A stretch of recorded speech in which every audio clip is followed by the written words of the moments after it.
calvaire, portant une croix sur le dos. Une croix qui ne lui appartenait pas, qui n'était pas la sienne. Une croix qu'il a choisi de porter. Et il a étendu les bras et a été tristement célèbre cloué pour être exposé devant le monde comme le pécheur le plus vil, étant l'être le plus pur qui ait jamais marché sur la terre.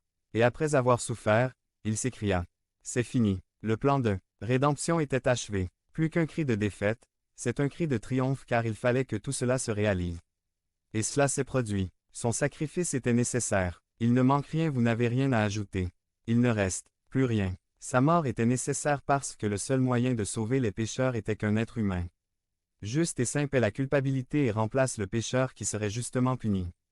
Si cela n'avait pas été le Christ, alors qui d'autre? Sa vie et sa mort étaient les seuls qui pouvaient réconcilier toutes choses avec Dieu. Sa vie, sa mort et sa résurrection étaient les seules choses qui rendaient gloire à Dieu d'éternité en éternité. Personne d'autre ne pouvait prendre sa place. C'est seulement par Jésus, seulement par son sang, que nous avons été réconciliés pour toujours avec Dieu. C'est seulement grâce à Jésus que nous pouvons vivre pour la gloire de Dieu.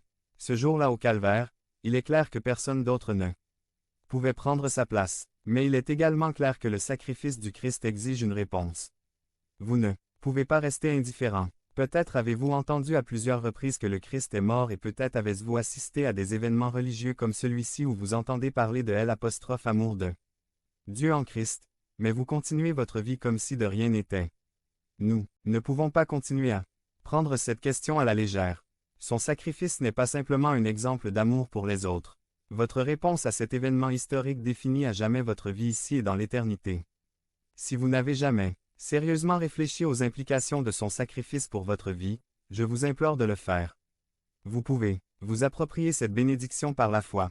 Repentez-vous de vos péchés et croyez que ce que Jésus a fait ce jour-là au calvaire était nécessaire pour que vous puissiez avoir une relation abondante et éternelle avec Dieu. Si nous avons compris ce que Jésus a fait pour nous, si nous avons compris qu'à cause de notre condition et de sa condition personne d'autre ne pouvait prendre sa place ce jour-là au calvaire, alors il faut qu'il règne dans nos vies. Dans nos vies, personne d'autre ne devrait prendre sa place.